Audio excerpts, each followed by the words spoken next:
All right, let's bring in Ben Shapiro. He's the editor-in-chief of the Daily Wire, syndicated columnist, host of the Ben Shapiro Show. Joins us from, where are you today? Out west? Tennessee, actually. Okay. Well, that's west of where we are. Ben, let's talk a little bit about the President of the United States. He was talking the other day in the Rose Garden about whether or not he had called the family members of the 4 service personnel killed in the country of Niger a few weeks ago. And then he mentioned that President Obama didn't call everybody, and that caused a big media firestorm. Now there's a story that apparently he did call one of the widows of U.S. Army Sergeant LaDavid Johnson a couple of days ago.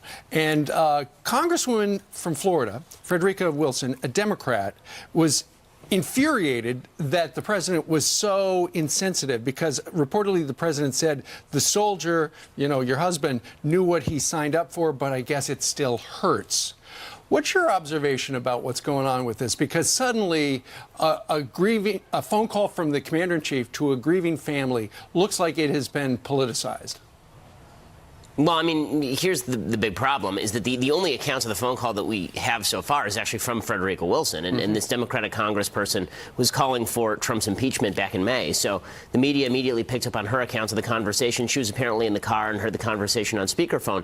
But we haven't heard anything from the widow of the service member. We haven't heard President Trump's version. We haven't heard the transcript. We haven't heard tapes. We haven't heard anything except for a Democrat who has some political motivations here, particularly in the 48 hours after Trump suggested that President Obama didn't call all of the families of troops, and somehow that was a shortcoming. So it's a little bit convenient that this story pops up now. Right. That's not to say that he didn't say these things, but I would like to see some evidence before the media immediately jump to the conclusion that fulfills all of the things they want it to fulfill. Yeah, let's book a 9-person panel and debate what a bad person the president is.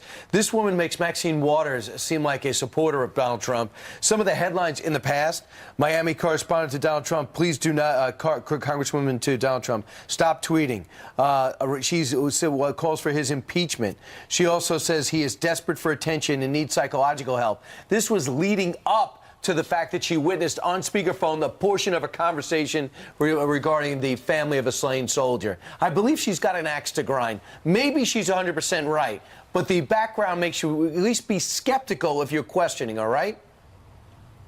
Yeah, well, I mean, if you're going to be in a he said, she said situation, then you have to wonder about the credibility of the various characters. And this is why I'm saying anyone of fair mind should at this point be saying, okay, let's see some actual evidence of the conversation, transcript, tape. How about the widow herself testifying as to what exactly happened in this conversation? Because even in Wilson's recounting of the conversation, there's some ellipses that do some pretty heavy lifting. She says basically that Trump said, you know, he knew what he signed up for, but I guess it still feels bad. But there's an ellipses between he knew what he signed up for, but I guess it still feels bad. Hey. The ellipses there could be something like, as you said, right? The ellipses could be something like a response directly to the widows and something the widow said. So we just don't know. Ben, we put up the picture of this guy. He's very young. He leaves behind a wife. I don't know if he has kids.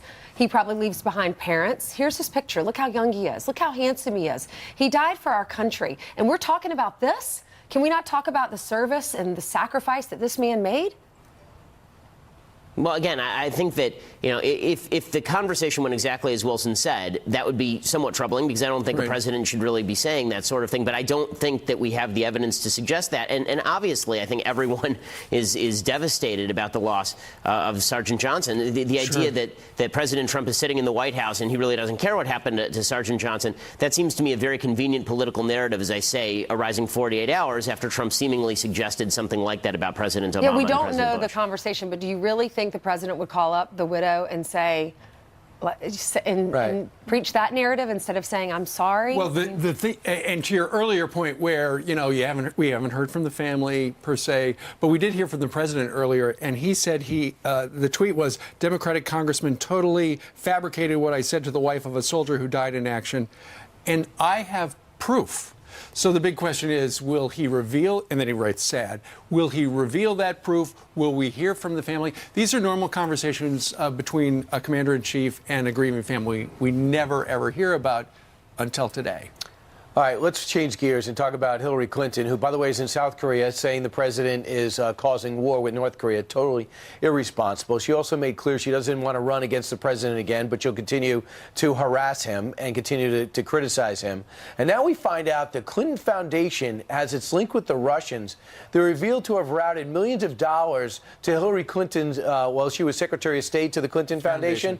And next thing you know, she ends up Russia ends up with a lot of our uranium. Any coincidence there? Well, I mean, Peter Schweitzer detailed this during the campaign, and it was a major scandal. It was something that President Trump brought up on the campaign trail. But what we're finding out now is that the Obama Department of Justice knew full well that there was attempted corruption by the Russian government in these specific deals, and they did nothing about it. So you do have to wonder, why isn't Eric Holder being called before Congress right now? Why isn't he being called on by the new DOJ to answer some questions about why they didn't do anything, why they didn't even apparently let the State Department know, if that's what happened? All of this is deeply suspicious. We already know that the Department of Justice under Loretta Lynch was making moves on behalf of Hillary Clinton. Was the Department of Justice on behalf of Hillary Clinton making moves under Eric Holder as well that would have protected some sort of cash pipeline between the Russians and the Clinton Foundation? Again, a lot of the documents that have been uncovered by the Hill are pretty disturbing from what the Hill reports. And the idea that the Obama administration was willing to greenlight this sort of activity, knowing full well that the Russians were attempting to infiltrate the supply of nuclear materials, is really disturbing stuff. Absolutely. And the more they dig into the Russia thing, the more embarrassing it could be for the Obama administration. Ben, thank you very much for joining us today Ben. from Knoxville, Tennessee. Thanks so much. You bet.